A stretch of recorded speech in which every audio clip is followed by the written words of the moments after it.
আমরা একসাথে কারাবরণ করেছিলাম এবং মুক্তি ঠিক পাননি তিনি এখনো। জামিনে ছাড়া পেয়েছেন সেই নির্যাতিত মজলুম অধ্যাপক শেখ হাফিজুর রহমান কার্জন আমাদের সঙ্গে যুক্ত রয়েছেন। শেখ হাফিজুর রহমান কার্জন, অভিনন্দন আপনাকে। অন্তত এই প্রথমবারের মতন জনসম্মুখে এলেন আপনি। কয়েকদিন আগেই আপনি ছাড়া পেয়েছেন, ছাড়া মানে জামিনে মুক্ত হয়েছেন।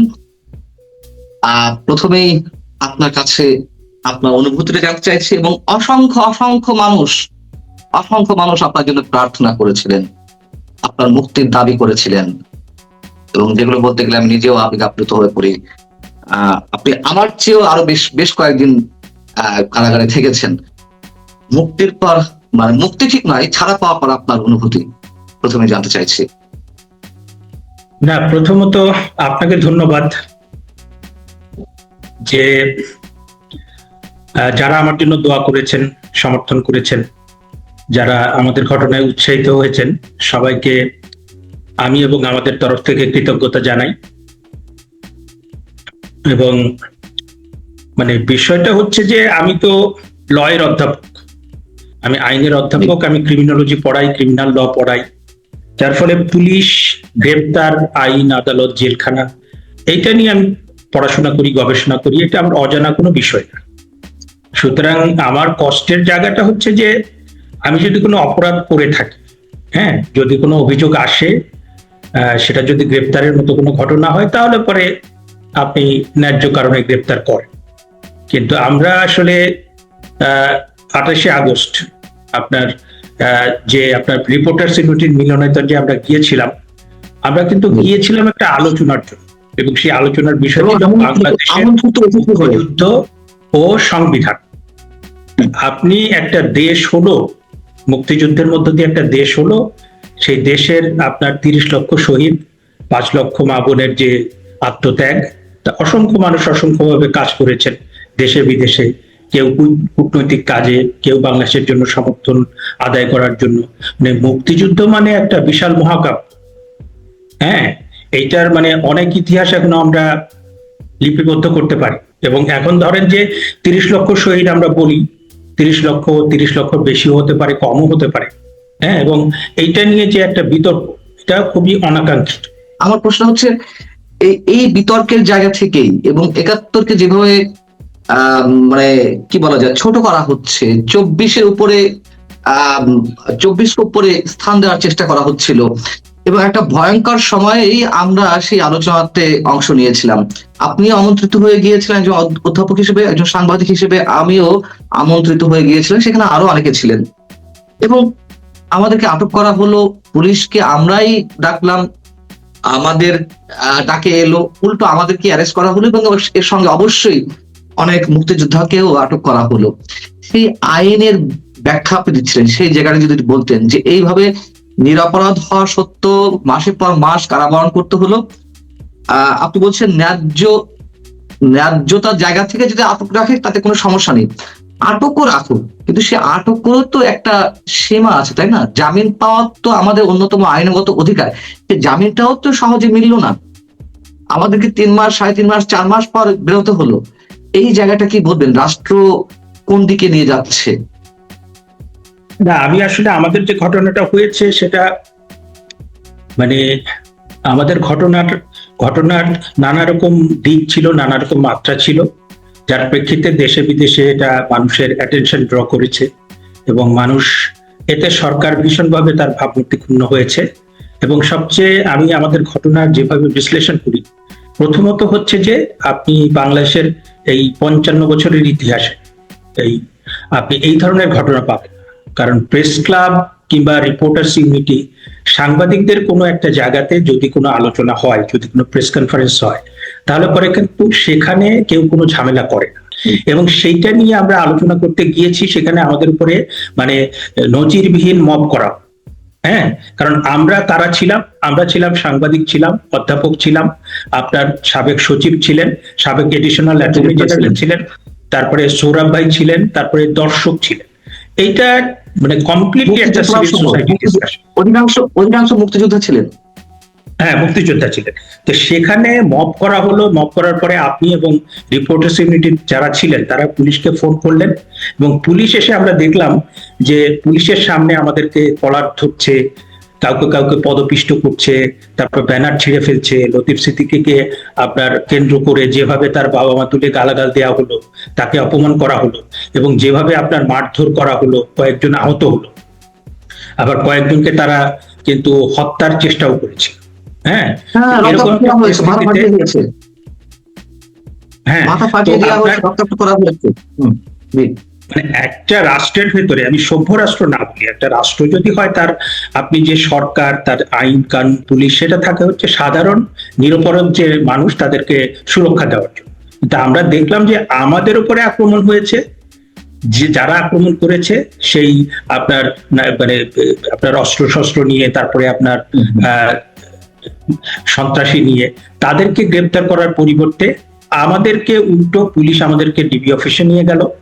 ডিবি অফিসে নিয়ে যাওয়ার পরে আমাদেরকে বসিয়ে রাখলো অনেক, যে তখনও মামলা হয়নি, আমাদের কিছু বলাও হলো না, আমাদেরকে খাবার দাবারও কিছু দেওয়া হলো না, বাইরে থেকে খাবার আনা যাবে কিনা সেটাও আমাদেরকে জানানো হলো না, এবং সন্ত্রাসীদের সুরক্ষা দেওয়া হচ্ছে। আর আমরা নিরপরাধ যারা নাগরিক, আমরা যারা দেশের মোটামুটি সচেতন নাগরিক, আমাদেরকে গ্রেপ্তার করে ডিবি অফিসে হেনস্থা করা হচ্ছে, তারপরে আপনার আদালতের মাধ্যমে জেলখানায় নিয়ে যাওয়া হচ্ছে। এবং আমি ওখানে, আমরা ডিবি অফিসে ছিলাম, আমাদের ওই রাতে যে হেনস্থা করা, হ্যাঁ, আপনার যে গারদের ভিতরে রাখা হলো, সেখানে একটা টয়লেট নাই, মানে একটা টয়লেট এত অপরিষ্কার, তারপর কোনো খাবার দাবারের ব্যবস্থা নাই, নিচে ফ্লোরে ঘুমাতে হলো। তো এই যে ডিবি অফিসে প্রতিনিয়ত নানা ধরনের মানুষকে গ্রেপ্তার করে নিয়ে আসছে, তো তারা কি মানে একটা নাগরিকের যে ন্যূনতম যে আপনার প্রয়োজন, যে একটা পরিষ্কার বাথরুম, একটা ধরেন একটু প্রথমত নেই। আমি যদি জেল জীবনের কথা জিজ্ঞেস করি, আপনি যে নিউট্রিশাস কারাগারে ছিলেন, পোলাও আপনার কি এটি করবার কথা প্রথমবারের বলছি। মতো, এটা কি আপনার প্রথম কারা জীবন, কারাবাস কি এই প্রথম? এটা আমার প্রথম কারাজ, এটা আমার আচ্ছা, প্রথম সেদিকে থেকে তো আপনার বিস্তার অভিজ্ঞতা। এই কেমন ছিলেন কারাগারে কেমন ছিলেন? আমি কারাগারে বলবো যে আমার কারাগারের যে অভিজ্ঞতা সেটা একদমই, মানে যদিও আমি ডিভিশন পেয়েছিলাম, কিন্তু আমি বলবো যে একদম আমার অভিজ্ঞতা সন্তোষজনক নয়, খুবই খারাপ। আমার কাছে মনে হয়েছে মানে সর্ট অফ টর্চার। আপনি এখানে যাদের কনভিকশন হয়ে যায় তাদেরকে আপনি ধরেন, কাউকে মৃত্যুদণ্ড দেওয়া হয়, কাউকে যাবজ্জীবন কারাদণ্ড দেওয়া হয়, কাউকে 10 বছর, কাউকে 5 বছর। আপনি কনভিকশন হয়ে গেলে তাকে আপনি শাস্তি দিচ্ছেন, কিন্তু আন্ডার ট্রায়াল প্রিজনারকে আপনি যে এই যে মানে কষ্টগুলো দিচ্ছেন, তার তো সে তো ছাড়াও পেতে পারে।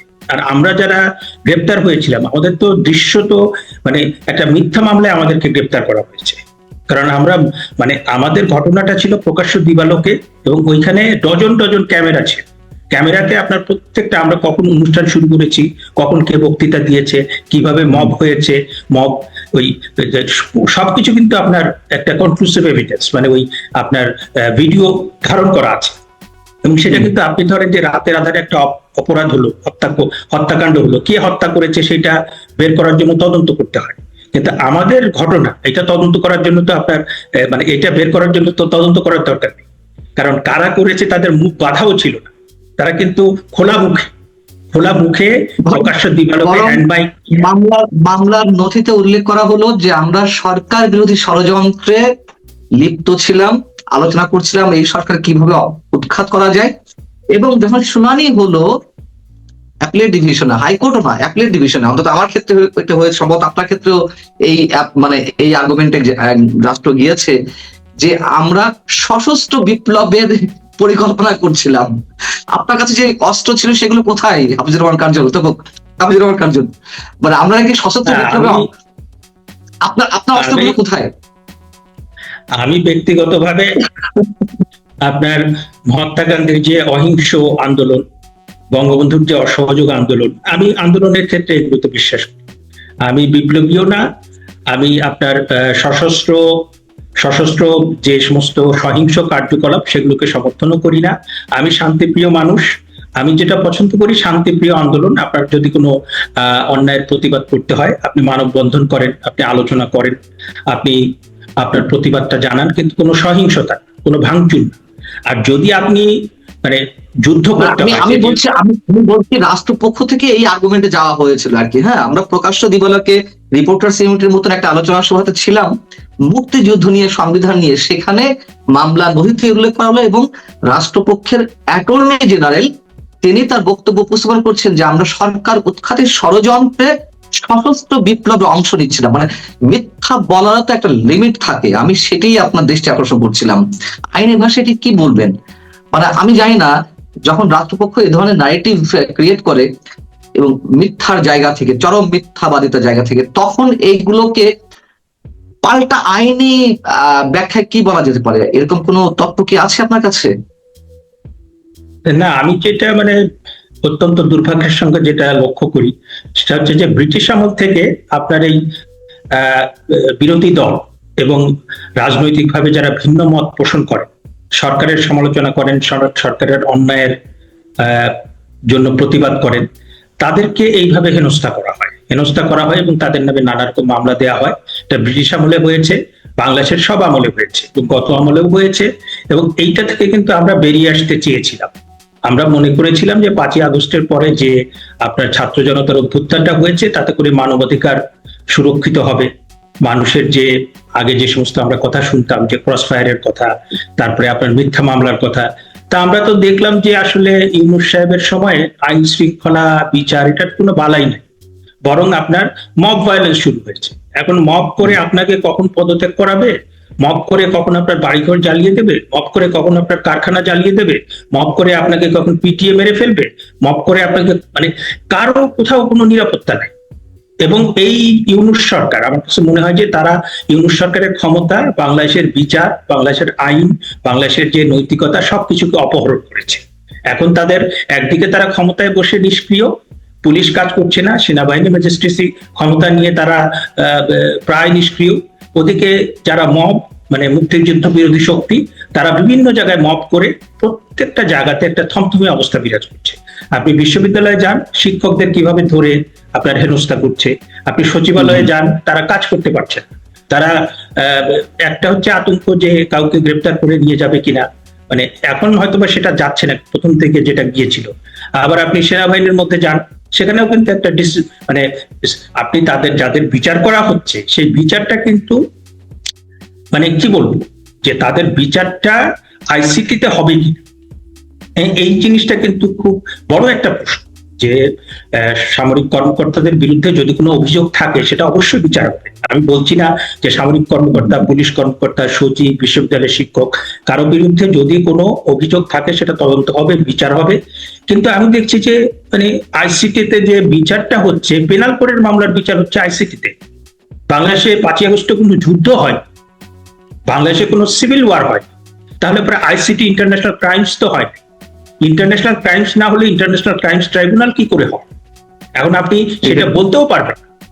আপনি আপনি যে সরকার কোনো কাজই করছে না, দেশের ভিতরে আইন শৃঙ্খলা বলতে কিছু নাই, দেশের ভিতরে ব্যবসা বাণিজ্য চলছে না, দেশের শিক্ষা প্রতিষ্ঠান চলছে না, দেশের ভিতরে চাকরি বাকরি নাই, দেশের ভিতরে 6 কোটি দরিদ্র বেড়ে গিয়েছে।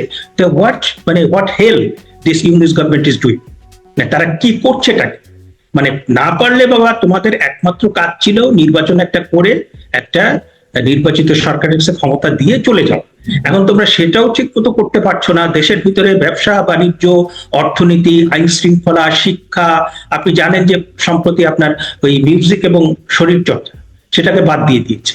মানে এইটা আপনি একটা নোবেল লরিয়েট, এবং এই নোবেল লরিয়েট এই সরকারের ভিতরে সবাই ওয়েস্টার্ন এডুকেটেড, হাইলি এডুকেটেড, এবং তারা সেই কয়েক হাজার বছর আগের যে প্রাগৈতিহাসিক অন্ধকার, সেই অন্ধকার যুগে কোথায় বাংলাদেশকে ফিরিয়ে নিয়ে যেতে চায়।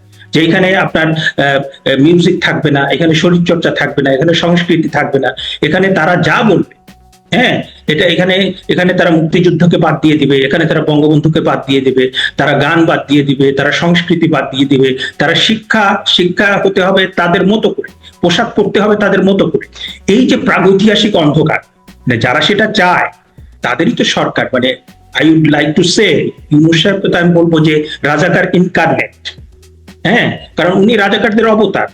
ওনার এই পর্যন্ত আমরা বিভিন্ন ঘটনায় 5ই আগস্টের পরে প্রথম যখন আমরা সবাই কিন্তু উৎফুল্ল হয়েছি, 5ই আগস্টে যখন হয়েছে আমরা চিন্তা করেছি যে বাংলাদেশটা গণতন্ত্রের পথে নতুন করে এগিয়ে যাবে, বাংলাদেশটা মানবাধিকার, আইনের শাসন, অর্থনীতি, শিক্ষা, স্বাস্থ্য প্রত্যেকটা জায়গাতে এগিয়ে যাবে।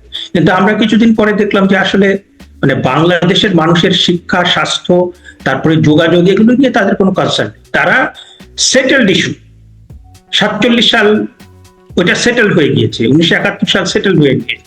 মানে যে সমস্ত ইতিহাসটা আপনার ইতিমধ্যে আমরা সেটেল করেছি এবং যেই ইতিহাসের থেকে প্রেরণা নিয়ে আমরা সামনের দিকে এগিয়ে যাচ্ছি, তারা সেইটাকে বিতর্কিত করছে। ওদিকে আপনার বাংলাদেশের মানুষের শিক্ষা, মানে চাকরি বাকরি নাই। আপনার শিক্ষা মানে কি, আপনার এখন স্টুডেন্টরা বলে দিচ্ছে যে আপনার এই শিক্ষক ক্লাস নিবে, এই শিক্ষক খাতা দেখবে, এই শিক্ষক কত নাম্বার দেবে, এই শিক্ষক থাকবে কি থাকবে না, সবকিছু তারা ঠিক করে দিচ্ছে। এখন শিক্ষককে তারা মানে ধরে নিয়ে তারা চড় থাপ্পড় দিচ্ছে, শিক্ষককে তারা বলে দিচ্ছে এই উপাচার্যের কাছে গিয়ে যে ওনাকে রাখা যাবে না, ওনাকে রাখা যাবে না, উনি তার দোষর। মানে এইভাবে তো একটা দেশ চলতে পারে না। আপনি প্রত্যেকটা জায়গাতে, আপনি সেনাবাহিনীর মধ্যে যান, আপনি সচিবালয়ে যান, আপনি সাংবাদিকদের মধ্যে যান। সেদিন আপনার মানব জমিনের সম্পাদক তিনি বলেছেন যে আমরা মবের জন্য তো মানে ঠিকভাবে কাজও করতে পারছি না।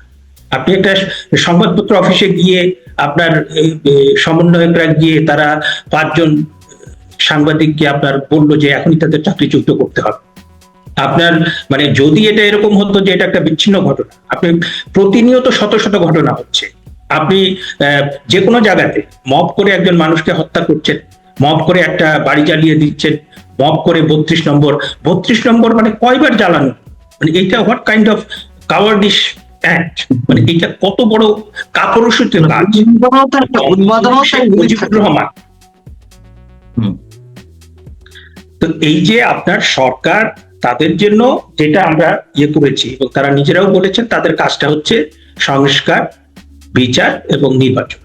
তা আমরা দেখলাম যে সংস্কারটা আসলে তারা এটা একটা তাদের সামনে একটা মুখোশ তারা রেখেছেন। সংস্কারের যে আপনার কি বলবো, এই জিনিসটাকে সামনে রেখে তারা মানে মুক্তিযুদ্ধ, তারপরে অনেক কিছু পরিবর্তন করে ফেলছেন, but they do not have the mandate to do this.